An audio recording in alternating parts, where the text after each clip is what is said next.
பயணங்கள் முடிவதில்லை, விதி, உதயகீதம், இதய கோயில், மௌனராகம், மெல்ல திறந்தது கதவு மாதிரி பல அருமையான படங்கள் மூலமா ஒட்டுமொத்த தமிழ் சினிமா ரசிகர்களோட மனசையெல்லாம் கவர்ந்த வெள்ளி விழா நாயகன் மோகன் கடைசியா நடிச்ச படம் சுட்ட படம். அது 2008ல வெளியானது. கிட்டத்தட்ட 15 வருஷத்துக்கு அப்புறமா அவர் ஒரு படத்தில் நடிக்கிறாருன்னா, அது எப்படிப்பட்ட ஒரு கம்பேக்கா இருக்கணும்? அவரோட பேருக்கு மேலும் புகழ சேர்க்கிற மாரி இருக்கணுமா? இல்ல இருந்த நல்ல பேரை கெடுக்கிற மாரி அமையணுமா? வணக்கம், இது பணிவீடு டாக்கீஸ். நான் உங்கள் பணிவீடு குமரன். இது ஹரா திரைப்படத்துக்கான விமர்சனம். இப்போ ஹரா படத்தோட கதை என்னன்னு பார்த்துருவோமா? கோயம்புத்தூர்ல மனைவியோடும் மகளோடும் சந்தோஷமா வாழ்ந்துகிட்டு இருக்க ராமோட வாழ்க்கை திடீர்னு ஒரு நாள் மகளோட தற்கொலையால நிலைகுலைஞ்சு போயிடுது. அந்த அதிர்ச்சியிலேருந்து வெளிவர முடியாமல் தவிக்கிறவர் மகளை தற்கொலைக்கு தூண்டினவங்கள கண்டுபிடிச்சி பழிவாங்க நினைக்கிறாரு.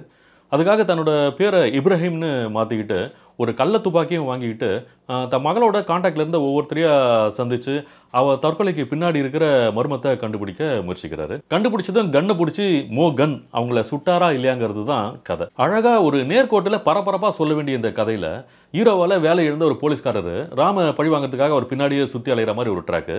அது கதையில் சுவாரஸ்யத்தை கூட்டும்னு பார்த்தா தெருவில் சின்ன பசங்க கண்ணாமூச்சி விளையாடுற மாதிரி ரொம்ப சாதாரணமாக எடுத்து வச்சுருக்காங்க.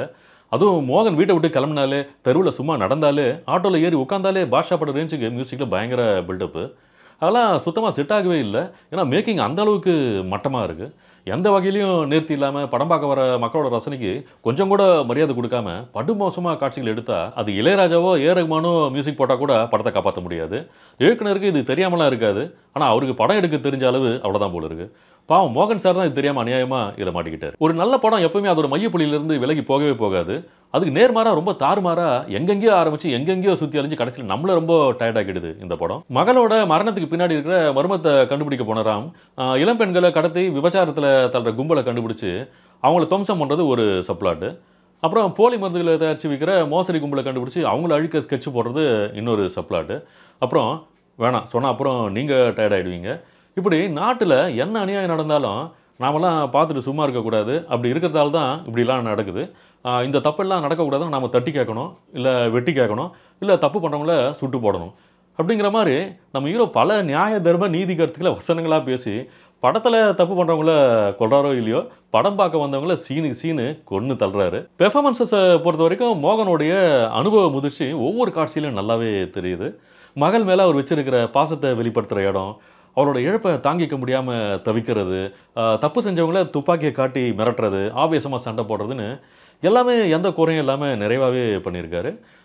முக்கியமாக பொண்ணு வயிற்று வலின்னு சொல்லி துடிக்கிறப்போ அவளை விட அதிகமாக பயந்து இவர் துடிக்கிறதுலாம் அவ்வளோ உண்மையாக இருக்குது. அதே சமயம் பொண்ணு வயசுக்கு வந்துட்டா அதனால் இனிமேல் அவளுக்கு காலேஜுக்கு வந்துட்டு போகிறதெல்லாம் கஷ்டமாக இருக்கும் அப்படின்னு இந்த காலத்துக்கு பொருந்தாத முட்டாள்தனமான கருத்தை எல்லாம் இப்படி ஒரு நல்ல நடிகரை பேச வச்சு எரிச்சலை இன்னும் கூட்டியிருக்காரு இயக்குனர். மோகனோட மனைவியா அனுமோல் நடிச்சிருக்காங்க. மகளை இழந்த சோகம், ஒரு தலைமறைவு வாழ்க்கை நடத்துறதுல உள்ள பயம், சங்கடம் எல்லாத்தையும் எந்த குறையும் இல்லாமல் நேர்த்தியாகவே பண்ணியிருக்காங்க. மோகனை பழிவாங்க தேடி அலைகிற போலீஸா ஜெயக்குமார் பண்ணியிருக்காரு. நல்ல நடிகர் தான். ஆனால் அந்த காட்சிகளில் இருந்த செயற்கைத்தனத்தோட பாதிப்பால் அவரோட பெர்ஃபார்மன்ஸில் எப்பவும் இருக்கிற ஒரு யதார்த்தம் இல்லை சுத்தமாக இல்லாமல் போயிடுச்சு. போலி மருந்துகளை தயாரிக்கிற ஊழல் பேர் வழியா அரசியல் செல்வாக்கு மிகுந்த பிஸ்னஸ் மேக்னட்டாக வராரு சுரேஷ் மேனன். ஆளு நல்லா கலராக உயரமாக இருக்காருங்கிறதுக்காக வில்லனா போட்டாங்க போல இருக்கு. அவர் அதை நல்லா புரிஞ்சுக்கிட்டு ரொம்ப கடமையாக ரொம்ப சுமாருக்கும் கீழே நடிச்சுட்டு போயிருக்காரு. இவர் விற்கிற மருந்துகள் எல்லாம் வாங்கி அரசு மருத்துவமனைகளுக்கு விநியோகம் பண்ணுற சுகாதாரத்துறை அமைச்சராக வராங்க வனிதா விஜயகுமார். முகத்தில் எந்நேரமும் செயற்கையாக ஒரு வெறுப்பை சுமந்துக்கிட்டே பேசுகிறாங்க.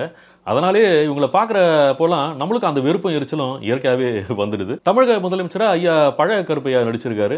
வழக்கம் போல் முடிஞ்ச வரைக்கும் தன்னோட அரசியல் நையாண்டு கருத்துக்களை ஓரளவுக்கு ரசிக்கிற மாதிரி பண்ணிட்டு போகிறாரு. அப்புறம் படத்தில் கள்ளத்துப்பாக்கி வைக்கிற ரவுடி கூட்ட தலைவனாக மொட்டை ராஜேந்திரன் வராரு.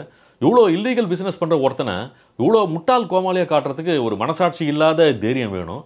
அதெல்லாம் இயக்குனர் எந்த கூச்சமும் இல்லாமல் ரொம்ப தைரியமாகவே பண்ணியிருக்காரு. படத்தில் யோகி பாபு வக்கீலாக வராரு, தீபா நீதிபதி. காமெடிங்கிற பேரில் படத்தில் இவங்க பண்ணியிருக்க அசிங்கத்தையும் கேவலத்தையும் சட்டத்துறையில் இருக்கிற யாராவது பார்த்தா நீதிமன்றத்தை அவமதித்த குற்றத்துக்காக படத்தோட இயக்குனர் மேலே கேஸே போடலாம். அந்த அளவுக்கு படுமோசமாக இருக்குது. படம் மொத்தத்தையும் லொலுசபா காமெடி ஜானரில் எடுத்தால் கூட இதை மன்னிச்சு விட்டுடலாம். ஆனால் ஒரு மிக சீரியஸான கதையில் இந்த அளவுக்கு தரங்கட்ட காட்சிகளை காமெடியாக திணிக்கிறது ரொம்ப அருவருப்பாக இருக்குது.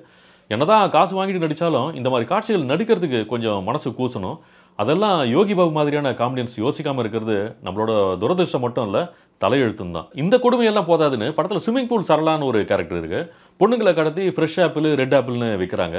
இந்த காட்சியில் இவங்க டீல் பேசுகிற விஷயங்கள்லாம் பார்த்தா மாதர் சங்கம் கூட இந்த படத்து மேலே கேஸை போடலாம். அவ்வளோ மோசமாக இருக்குது. படத்தோட இன்னொரு மிகப்பெரிய சொதப்பல் அதோட சினிமாட்டோகிராஃபி. கொஞ்சம் கூட ஃப்ரேமிங் சென்ஸே இல்லாமல் ஷார்ட்ஸை கம்போஸ் பண்ணியிருக்காங்க. எல்லா ஃப்ரேமுமே ஒரு மாதிரி கச்ச கச்ச கச்சன்னு இருக்குது.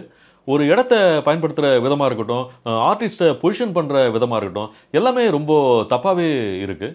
அதுவும் இந்த போலீஸ் மீட்டிங் காட்சியிலலாம் அவங்க வச்சிருக்க ஆங்கிள்ஸ் அண்ட் கம்போசிஷன்லாம் ரொம்ப மோசமாக இருக்குது. சினிமாட்டோகிராஃபின்னா ரைட்டிங் வித் லைட்னு சொல்லுவாங்க. அந்த லைட்ஸை இதை விட தப்பாக ஒரு காட்சியில் வேறு யாரும் பயன்படுத்த முடியாது. போலீஸ் ரூம் செட்டப்லலாம் பின்னணியில் கலர் கலராக ஏதோ நம்ம பப்பில் இருக்கிற மாதிரி எல்இடி லைட்ஸு மினுக்கி மினுக்கி எரியுது. கேமராமேனுக்கு எதுக்கு இவ்வளோ கொலவெறின்னு தெரியல. மொத்தமாக படம் பார்க்க வந்தவங்களை எந்த வகையிலையும் திருப்திப்படுத்தாத, கருத்தில் மட்டும் நல்லெண்ணத்தை வச்சுக்கிட்டு ஆனால் அதை செயல்படுத்தின விதத்தில் ரொம்ப தப்பு தப்பான முட்டாள்தனமான செயற்கைத்தனமான காட்சிகளோட நம்மளோட நேரத்தை வீணடிக்கிற படம் தான் இந்த ஹரா. நிச்சயமாக மோகனோட ரசிகர்களால் கூட இந்த படத்தை ரசிக்க முடியாது. தப்பி தவறி அவருக்காக இந்த படம் பார்க்க போகிறவங்க கூட கடுமையான ஏமாற்றத்துக்கு தான் உள்ளாவாங்க. எத்தனையோ நல்ல படங்களை கொடுத்த மோகன் பல வருஷங்களுக்கு அப்புறமா நடிக்க வரப்போ இதோட ஒரு நல்ல கதையாக நல்ல டீமாக பார்த்து நடிச்சிருந்தாருன்னா அது அவருக்கும் நல்லா இருந்திருக்கும், நம்மளுக்கும் நல்லா இருந்திருக்கும். துரதிருஷ்டவசமாக அது மிஸ் ஆகிருக்கு. இந்த விமர்சனம் உங்களுக்கு பிடிச்சிருந்தால் லைக் பண்ணுங்கள், ஷேர் பண்ணுங்கள், கமெண்ட் பண்ணுங்கள். ரொம்ப முக்கியமாக சப்ஸ்கிரைப் பண்ணுங்கள். அதோட ரொம்ப முக்கியமாக நோட்டிஃபிகேஷன் பெல் ஐக்கனில் ஆளுங்கிற அந்த ஃபர்ஸ்ட் ஆப்ஷனை தவறாமல் கிளிக் பண்ணுங்கள். மீண்டும் அடுத்து ஒரு படம் திரைக்கு வரப்போ எவ்வளோ சீக்கிரம் முடியுமோ அவ்வளோ சீக்கிரம் சந்திக்கிறேன். நன்றி, வணக்கம்.